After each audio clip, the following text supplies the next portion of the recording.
I love collecting vintage cards, but if you're investing in them, you better be careful because not every vintage card will stand up to its modern counterpart. Feeling good, getting better. Feeling good, I can't let it go. I'm feeling good, 'cause I never say never. Hello, and here we go. Welcome to another episode of The Geoff Wilson Show. It was like I committed murder. When I recently traded some vintage cards for a modern Steph Curry rookie, half of the hobby was calling the police to perform a mental health check on me.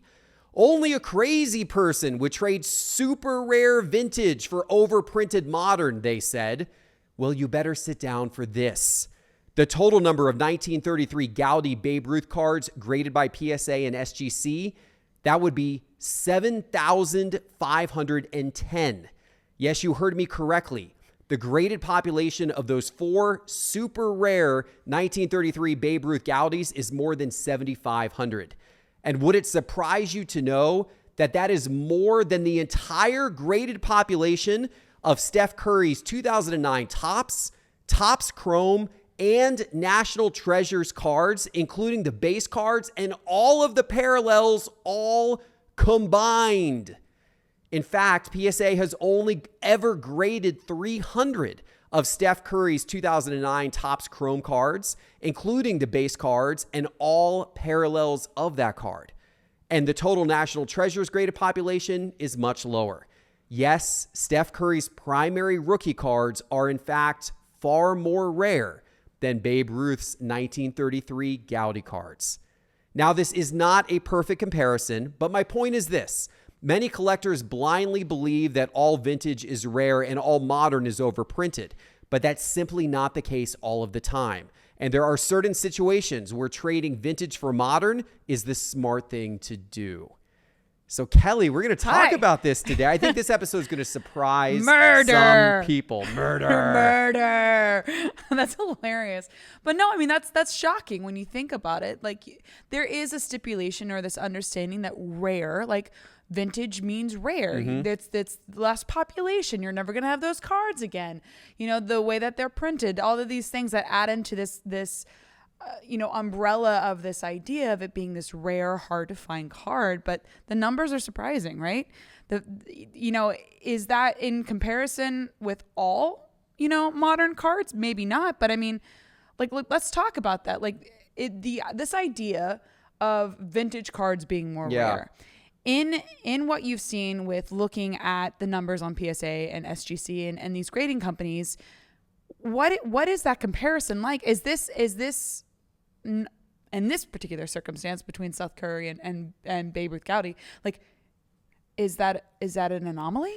Well, so first of all, let's start by talking about vintage cards. Okay. It is a misconception in the sports card hobby that all vintage cards are rare. Okay. There was a lot of printing of a lot of different years of old card sets going all the way back to the 1909 to 1911 T206 cards. People regard those T206, those pre-war cards, as unbelievably rare and valuable, and I'd love to have one someday. There are over 270,000 T206 cards graded by PSA. That's PSA alone. Right. There's over 270,000 of those cards in existence. Now, granted, that set has a big checklist, many different players, and of course it was reprinted a whole bunch of times under a bunch of different brand names, different cigarette brands back in, that 1909 through 1911 era. So, but many of those have survived the last, 115 years and are still around today. Over 270,000 graded by PSA. Yeah, that's far more than you would T206. think. Yeah. That's crazy. Yeah, I know. And so people assume this, these old cards are really, really rare, but it's not always the case. 1933 Gaudi. I just gave the example of the 4 Babe Ruth cards. Over 7,500 of those graded by PSA and SGC. These are numbers that I think are people are probably surprised to hear today, that there's that many of those cards out there. And then it's true with other sets as well. 1952 Topps. The Mickey Mantle Holy Grail, the set that everyone, regards as unbelievably, valuable and super rare. Over 286,000 cards from that set have been graded by PSA. It's once again, it's a big set. Yeah. There's a lot of players in it, but it's not rare to find 1952 Topps cards. There are a lot of them out there, and those are just PSA numbers. SGC's graded a lot of these things as well. And so, you know, these sets are less rare than people perceive. And there's some reasons, and we'll talk about them, why people perceive these sets as so rare. And I will say that you don't see them sold as much. Something being rare or not rare doesn't necessarily perfectly equate to actually what the supply on the market is. There is a difference there. Right. And we'll talk about that, the difference when it comes to supply and demand and you know, that type of thing. But the general conception that all these vintage cards are rare is generally off. It's true for certain sets and certain years, but it is generally off. Now, conversely, there's a perception that all modern cards are common and are overprinted. That's definitely the case for cards from the last 5 years. Yes, the ultra modern. Ultra modern, zillions of those have been printed.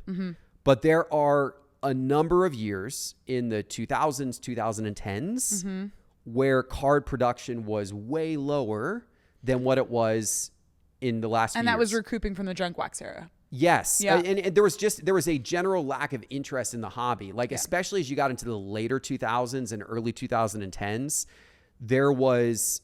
cards were just not being sold nearly like they are today. That was actually kind of a pretty dark period for the hobby. There are a lot of hobby shops that were really struggling during those years. There were not a lot of people buying cards, and there were not a lot of cards being produced. In fact, I mean, we went entire years, like 2011, without any basketball cards at all being made. And so, you know, 2009 basketball really printed very, very little. You know, really 2009 through 2014, you see very low population counts in those years across other sports as well. You see the same thing with football, very low population counts. And it's funny sometimes when you compare, you know, the number of graded cards from a set in 2012, and there's less graded than the number of graded cards from a set in 1933, but the perception doesn't align with that. So, you know, and I understand where it comes from because people are seeing the number of Luka cards that were printed and the number of Zion cards that were printed. And that's true. Those things were printed to the moon, you know, in a lot of cases.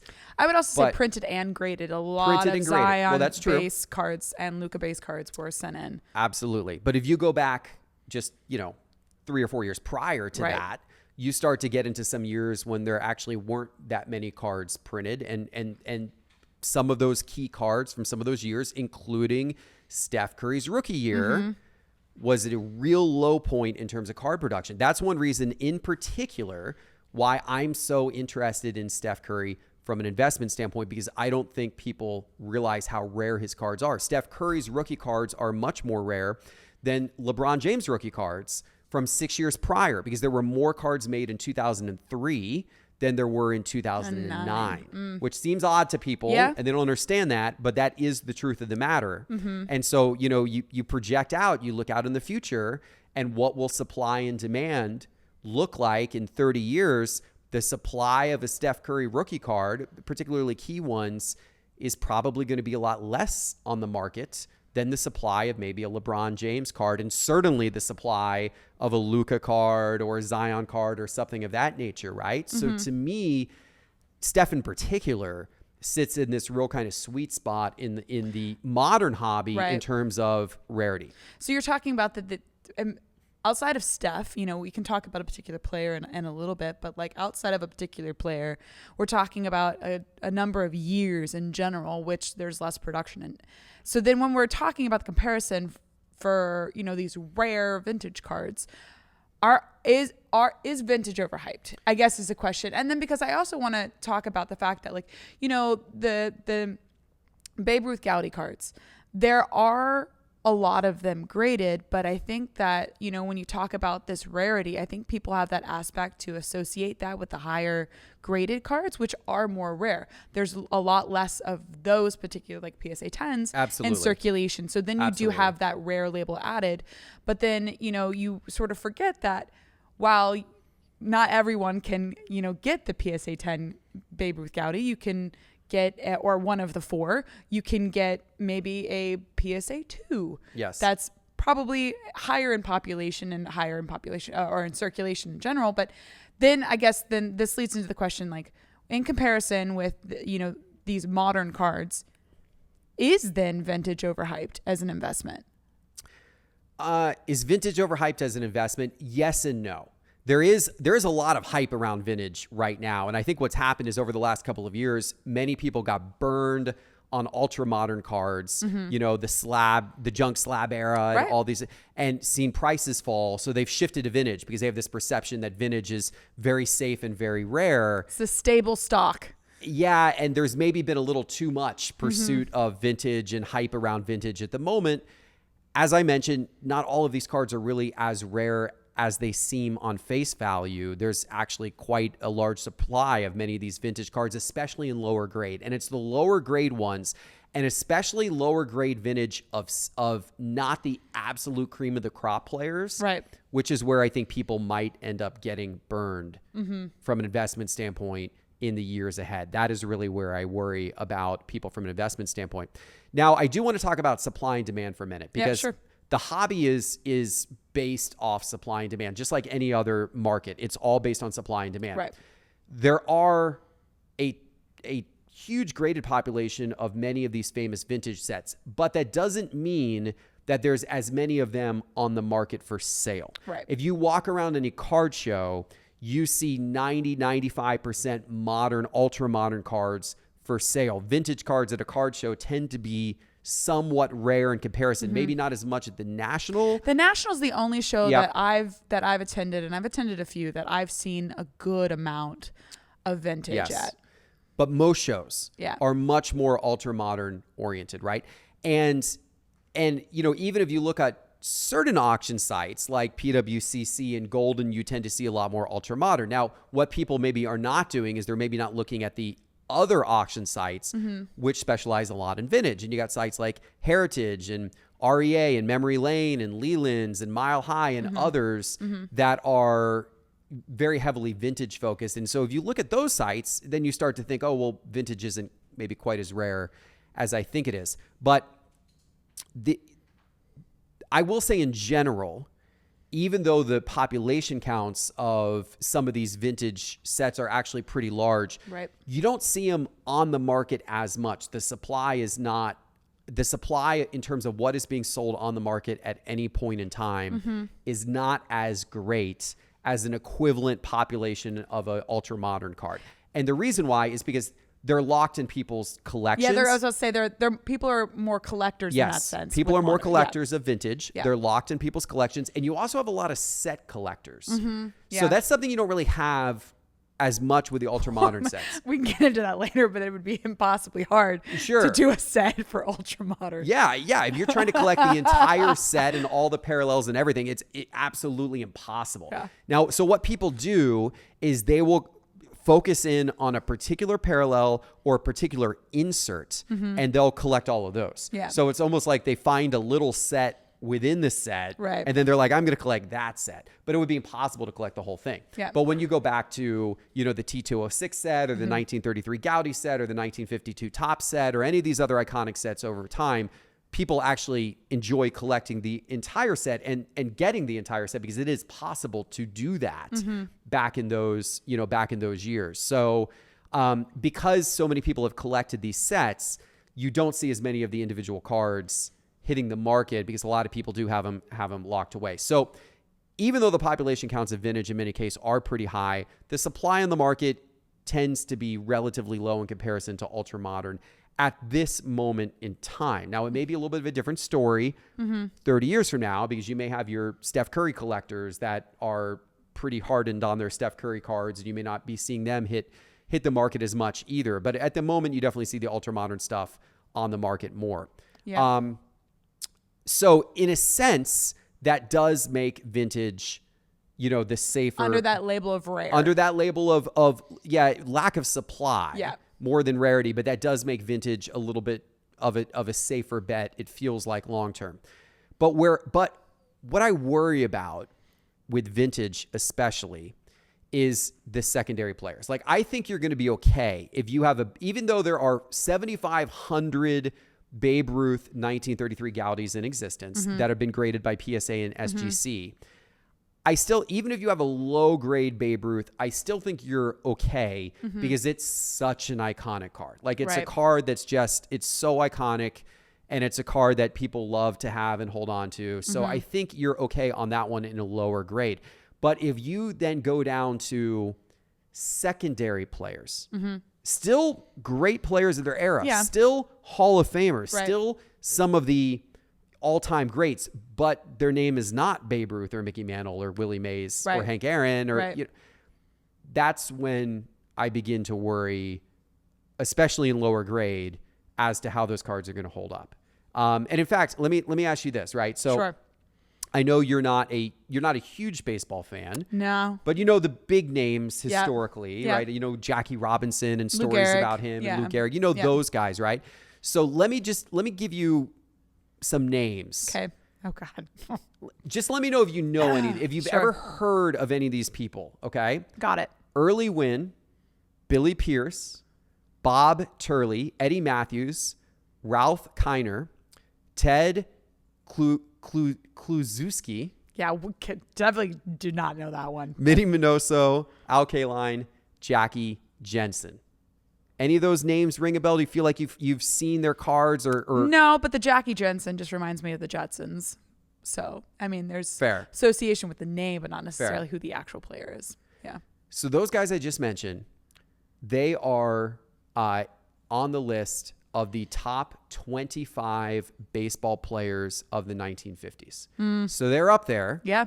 With Mickey Mantle, Jackie Robinson, Willie Mays, you know, Ted Williams. Those guys are, I guess Williams would have been getting toward the end of his career there. But, you know, still, some of those all-time great players from the 50s, this is the next group of players that's like right below them. I think that there's a statement. They're still in the top 25. Yeah. I mean, when you're talking about these players, though, I mean, they might have been the best players in their time, but as a player stands the test of time. Yes. That is when you get these Babe Ruths, these Gowdy, you know, when you get the Luke Gehrigs and the Jackie Robinsons and the Mickey Mantles, it's the test of time that test of time. Yes. And so you could have a player like those guys I just mentioned. I mean, those are the 1950s was the golden era of baseball.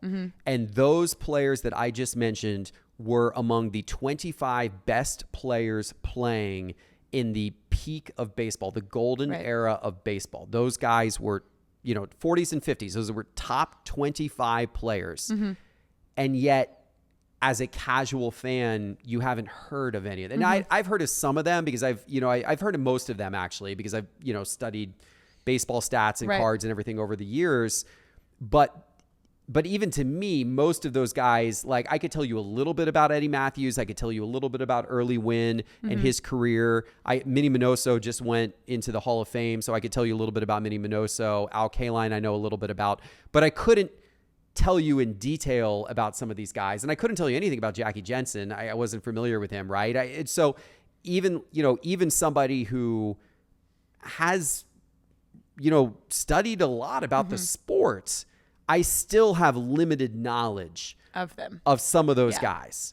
And those were the top 25 among the top 25 players during the golden era of baseball. So it would feel like a smart bet then in that moment to invest in those cards. Sure. I bet in the 1960s, everybody remembered those guys and were, you know, would love to have had any of their cards. But if you have a low grade, you know, Al Kaline card or Jackie Jensen card or even an Eddie Matthews card, even though he's better known, you know, 50 years from now. Yeah. I mean it's that test of time though. It's like, it's the test of time. It's that quality player that's, and look, there will be different ways you can play this, but typically anybody right now that's stood the test of time have been both an incredible player but also had that star potential. Like there was something about them that stuck into people's minds long past the 50s, the 60s, the 70s, and where we're at now in 2023. Which is also a lesson for people who are buying cards today that they think they're going to hold on to long term. Yeah. I mean, even if you look at the current crop of quarterbacks in the NFL and all the guys that people are excited about from, you know, Mahomes obviously has already put himself at a little bit of a different level than the other guys currently playing, the younger guys currently playing. But if you look at Herbert, if you look at even a guy like Joe Burrow, he's been to one Super Bowl, he lost. We don't know if he's ever going to get back. Josh Allen hasn't gotten there yet. A lot of people love Tua. Hurts has gotten to one Super Bowl and lost. I like Hurts' potential, but I could be wrong. He may never get back again. He could be like Dan Marino. We don't know. Well, frankly, if he was like Dan Marino, that would still be incredible for him to have that type of storybook career. But Marino only ever won to one Super Bowl and lost. Right. Doesn't have the rings. And so you could have, a lot of these guys that people are, Trevor Lawrence, Justin Fields, like these guys who people are spending huge money on right now. Most of them, the vast majority of them, are not going to survive the test of time. In fact, it really tends to only be like one or two players per era of the sport. Right. Per decade or two. Generation. That really, really hold up as like all-time great. So, I mean, if you're thinking 100 years out from now, there's 100 years from now, a lot of those names I just mentioned, people will have no idea who some of those people are. They're going to know who Tom Brady is 100 years from now. I mean, Peyton Manning. They're going to know who Peyton Manning is. They'll probably know who Patrick Mahomes is 100 years from now. I think they will. But will they know Joe Burrow? They may not. Will they know Justin Fields? They very well may not. I mean, will they know Trevor Lawrence? Right, who knows? I mean, will they, like a lot of the, Justin Herbert no one may know who he is in 50 years. Like there's a lot of these guys. So, I mean, that is a lesson for investing today as well. It's the test of time, right? Yeah. And so I think, once again, when you look at vintage, even though I started the episode by, kind of picking on the fact that the 33 Gaudy Babe Ruths, they're actually not very rare, that there's a ton of them out there in the graded population. Babe Ruth is, though, a name that has clearly survived the test of time and will continue to survive the test of time. So having a Babe Ruth 33 Gaudy in any grade, I still think is a very nice thing to own.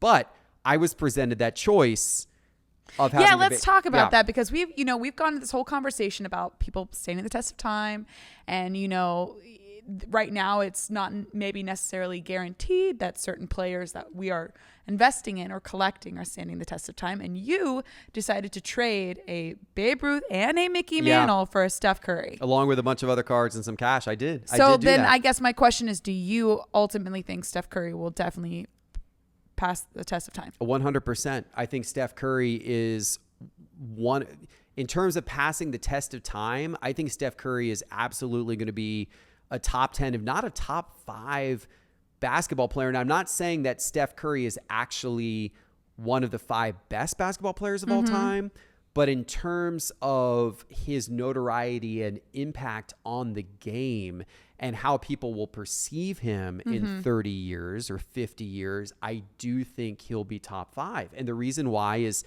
he literally changed the game in a way that, LeBron James hasn't. And even though obviously LeBron James is considered by many the second greatest player of all time, even more so than Kobe and, a lot of the other all-time greats, Steph Curry changed the game. He brought the 3-point shot back into vogue. And not only that, but he started shooting from so far behind the 3-point line, shooting from the logo. He was stretching defenses out and completely changing how the game was played. And along with it, there was, of course, so much more focus that ushered into this era on analytics and the value of the 3-point shot. And in fact, the lack of value in like mid-range shots, those have, a lot of those have kind of filtered out of the NBA as people really studied the data. And so, there's kids all over the country, all over the world every day that are playing pickup basketball, and they're picking up their dribble from half court and trying to heave this crazy shot towards the basket, which, by the way, 99.9% of the time they would be ill-advised to do, but they're doing it because they've seen Steph Curry do it so successfully for so many years, and they're trying to channel their inner Steph Curry and hit those incredible shots that the defense simply cannot defend, because they cannot put defenders that far out on the perimeter, because if they do, it opens up everything inside and makes them very susceptible. So, I mean, he truly changed the game. That plus the fact that he obviously is the all-time three-point champion, 4-time NBA champion, great personality, likable, friendly. Yeah, I do think Steph Curry absolutely will survive the test of time. And so to me, and this would be a controversial statement, but like 30 years from now, 50 years from now, who has more relevance in our society? Is it Mickey Mantle or is it Steph Curry? Well, I think that those are two different. I don't think you can mix the two. I mean, it's different It's hard sports. to mix the two, sure. Yeah, But both there's going to be a lot of, 50 years from now, there's going to be a lot of, 70-year-olds in this country who remember Steph Curry as the icon of their youth. Yeah. The same way that, a lot of very older collectors still remember Mickey Mantle As the icon of the icon of their youth, right? Mm-hmm. Well, then I guess, and then the question becomes 100 years from now. Yeah, well, I mean, who knew? Probably someone new, right? Yeah. And I think, look, Mantle is still going to have relevance 50 years from now and 100 years from now because he's almost a historical figure, right? The same way Babe Ruth still has relevance, but no one alive today ever saw Babe Ruth. Well, at least I don't think so. They would have to be really old. Really old, yeah. Really old. I mean, I guess that's possible, actually, now that I think about it. I guess there probably are some people alive who maybe saw Babe Ruth play, but I mean, they're pretty old at this point, right?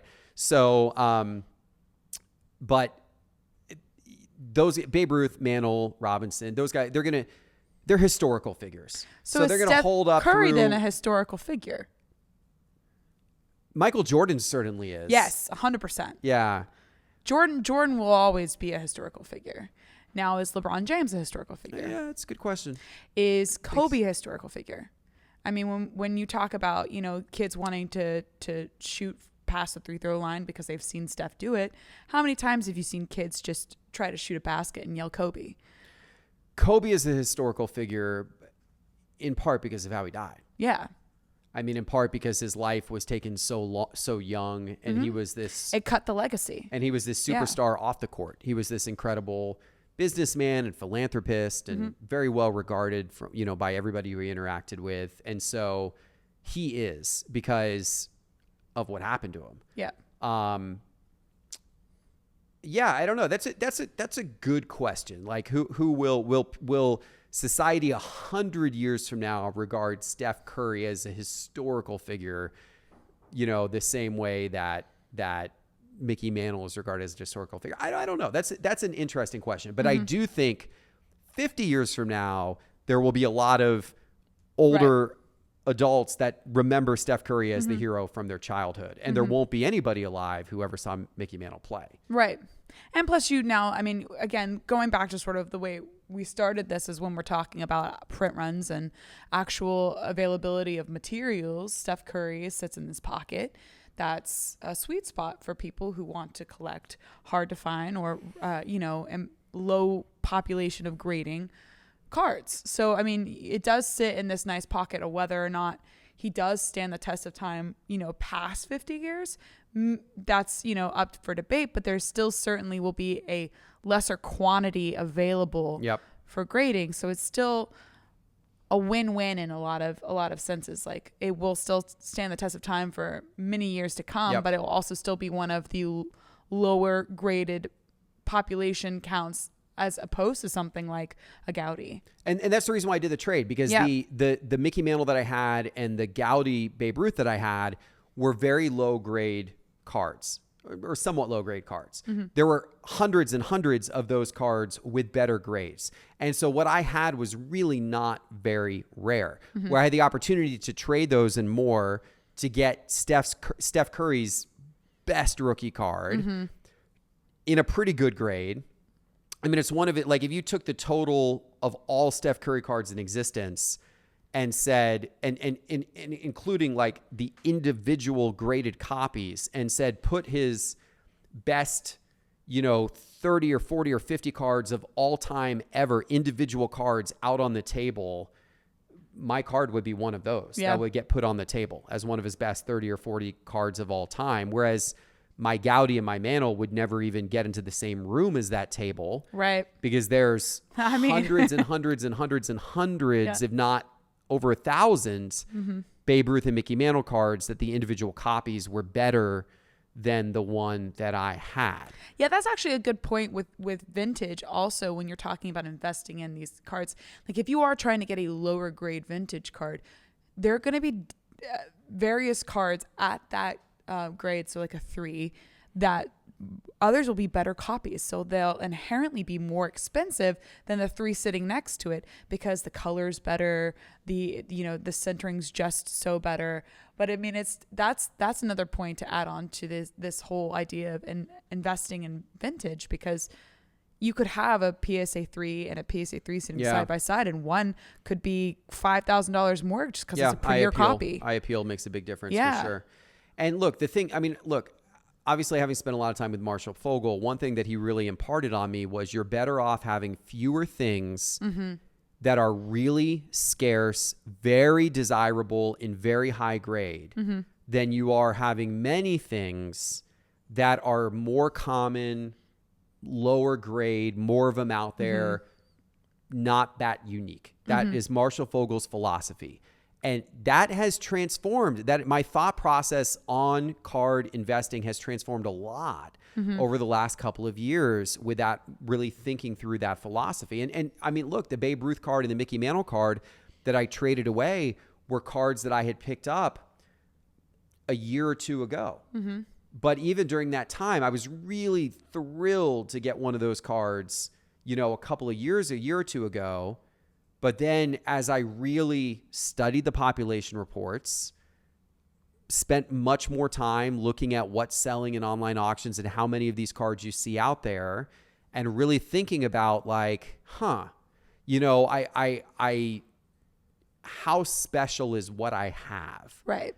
I began to change my philosophy. And as much as I love the 1933 Babe Ruth Gaudis, I would rather wait until I would rather wait and buy a very high grade copy or an autograph copy, which is what I'd really love to have. That'll be another episode.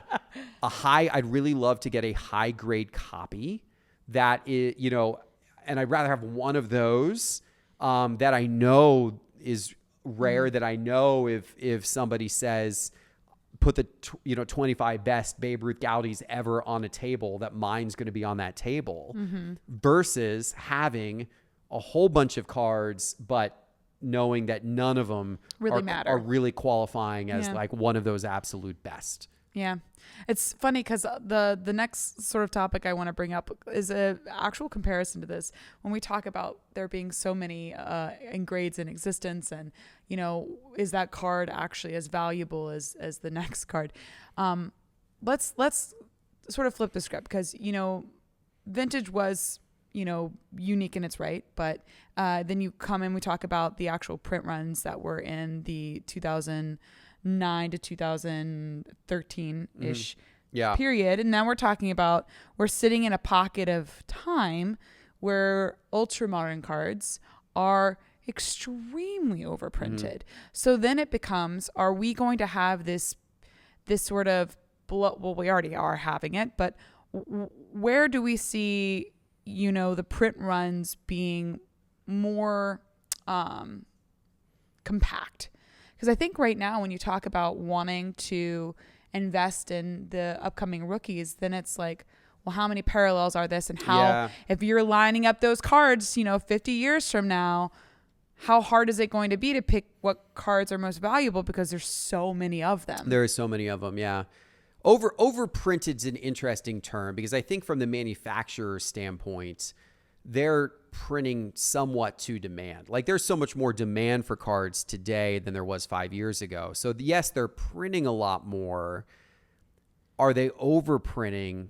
Well, I mean, I guess that kind of depends on your perspective as a collector, as somebody, as an investor, for somebody, especially as an investor who wants things to have value long term. From that perspective, yeah, there's so much being printed today. Right. It's being overprinted. How does any of this going to hold value long term? But, the flip side of it is there's a lot more demand at this moment. So from the manufacturing standpoint, they're just wanting to meet the needs of what people in the hobby want right now. So that's a tough thing. But what I will say is that from an investing standpoint, you are right, your point. We should be concerned because there were, Zion Williamson had 2019 rookie cards. Ironic because, he was a rookie in 2019, but he had 2019 different rookie cards. And that doesn't, and then of each of those cards, somewhere between, tens, hundreds, thousands, and in some cases, tens or hundreds of thousands were printed. Oh, yes. Multiplied by 2019. So, I mean, you're getting into a scenario where you're talking about likely millions of Zion cards that were printed in 2019. So how do they hold? What do you invest in with any of these guys? With Joe Burrow, or if you really believe in Justin Fields? What? Right. So that's a tough question. I think again, if you think 30 years out and people look back to this era, there will be players from this era that they want the cards of because some of them will be, hopefully a few of them will hold up as these transcendent stars who pass the test of time. Right. And so what are those cards, though? Because these people are going to have a lot of cards out there. Oh, yes. So I think it's your National Treasures RPA. I think it's your high-end product. Prism Gold out of 10. The iconic high-end. Unfortunately, those are out of reach for a lot of collectors. Secondarily, I think it's probably your rare inserts, your popular inserts. I think it's probably your Kabooms. I think it's probably your Color Blasts. Those types of, your Downtowns. Those have had such a kind of impact and feverish collector interest right now that I feel like those ones are they're attaching themselves to pop culture. Yeah. Which is kind of neat. Yeah. Yeah. They kind of are, just the same way that like PMGs or Star Rubies from the 90s, like people love those. It's almost a little bit of a cultural thing, right? And so I think those, will probably stand up okay. But what I'm worried about is like the Prism Red number to 299. That card I'm worried about because there's how many parallels are there? Right. There's a zillion parallels across a zillion different products.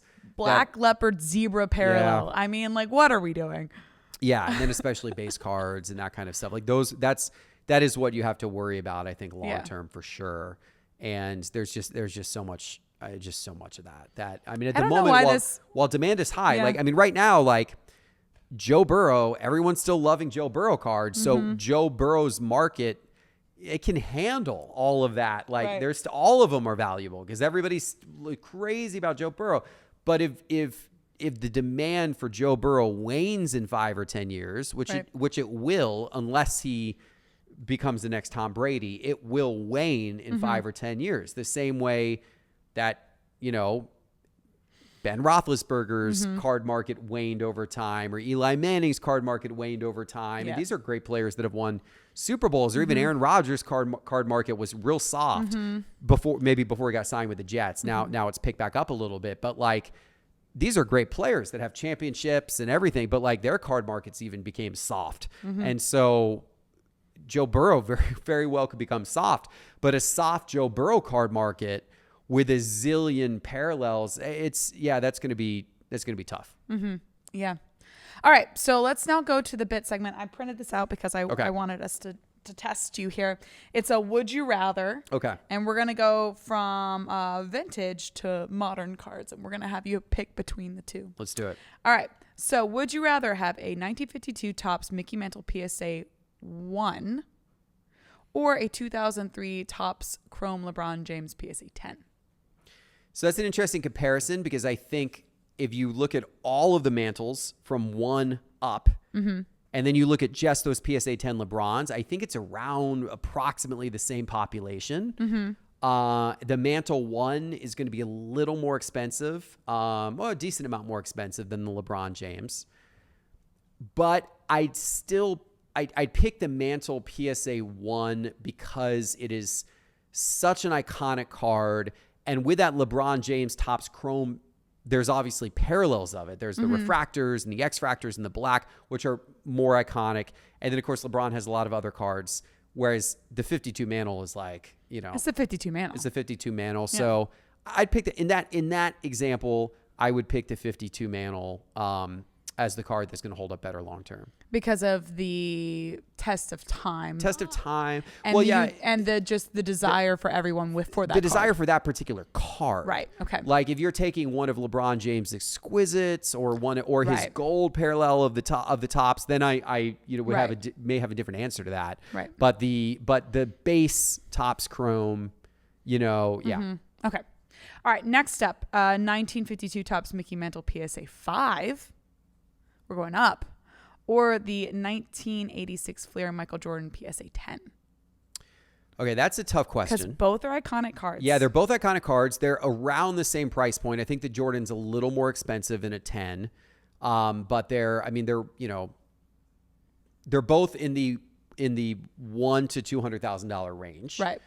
The 5 Mickey Mantle, if you take the total population of the 5 plus the 6 and maybe plus the 7 or so, I think it's around the population of the Jordan 10. So, the 5 and aboves, I think are somewhat equivalent to the Jordan 10. That's a tough question. I would take the Jordan 10. And I would take the Jordan 10 because like Mantle, Jordan only has 2 cards, which people kind of consider his rookie cards. Mickey Mantle has the 51 Bowman and the 52 Topps. Jordan has the 84 Star and the 86 Fleer. Right. People debate which one's his real rookie card. Right. But so they both have kind of 2 iconic, rookie-ish cards. And I think Jordan stands the test of time every bit as good as Mantle. In fact, I would argue that Jordan may ultimately stand the test of time better than Mantle. Jordan's the clear number 1 in basketball, and Mantle is not by any means the clear number 1 in baseball. Most people would not consider him to be the number 1 in baseball, even though he has, had such a prolific career. So I would say, I'd say in that case, I'd rather take the perfect Jordan card. Yeah. I would agree with that. I mean, Jordan also has a lot of influence in pop culture and sort of the way that, we as in basketball have you now have shoe deals with athletes, and there have always been shoe deals, but Jordan sort of led the way with that, making his own shoe and that type of thing. And then, you always will have the Nike Jordans. So, all right, last one, 1952 Topps Mickey Mantle PSA 6. Okay. Or a 2004 Panini Mega Cracks Lionel Messi PSA 10. I know my answer to this one, but that's because I'm preferred. I have my preferences. This one is an easy answer to me. The answer is the Messi. Without a doubt. Yes. Without a doubt. Okay, let's talk about why. The Messi in PSA 10, I think there's 19 of those in PSA 10. The Mantle in PSA 6, which is somewhere in the neighborhood of the same value again. The Mantle in the PSA 6, there's over 100 and something, high 100, I think, in that. And then, you add up the 7s and the 8s and the 9s and the whatever, and it's maybe 200 or so, 200 something when you add up all of those and the 10s. Whereas the Messi, there's 19. And the Messi, of course, is the perfect PSA 10, whereas the Mantle's got grades above it that exist. Right. And to me, if you, and I've talked about this before, but if you look directionally at where the country is going, I mean, soccer is rising in popularity year over year. Baseball is falling in popularity year over year. And if you look 30 years out from now, I think that Messi card, the Messi card is going to, I think, it won't have the same relevance in American history as the Mantle card, but the Messi card is going to actually, I think, have a lot of relevance globally. Globally is the word there. Globally, it will have a lot of relevance. And so the perfect PSA 10, only 19 of those exist. Give me that one. Yeah, 100%. Because it's Messi. Talk about goats. Yeah. I mean, more so than Mantle in baseball. Oh, yes. Messi in soccer, more so than Mantle in baseball. Yeah. I mean, when you have somebody that, Diego Maradona is considered one of the greats, same with Pele, but you have somebody that is rivaling that in the importance in the game. And I think that's it. That's really big. Yeah. But yeah, that's the show. Cool. We've covered a lot of different. Covered a lot. This was fun. Yeah, it was fun. It's good. It's also good to, sort of take a step back from where the current trend is going as far as pushing into investment with these idealistic of rare type of vintage cards, but then you sort of like have the comparison there to be like, hey, there may not be as rare as you think. Yeah. So it's a neat way to look at it. It was good. It was good. And of course, for everyone out there, make sure you are subscribed to us on Spotify, on Apple Podcasts, and of course here on YouTube. And Stick us into your ears. yeah, stick us in your ears. And then also Instagram and TikTok, where we put clips from the show at It's Geoff Wilson. Yeah. That's it. Appreciate you guys. Thank you, Kelly. Good to see you. We're heading to a baseball game today. Let's do it. So let's just take me out to the ball game. Go Braves. Bye.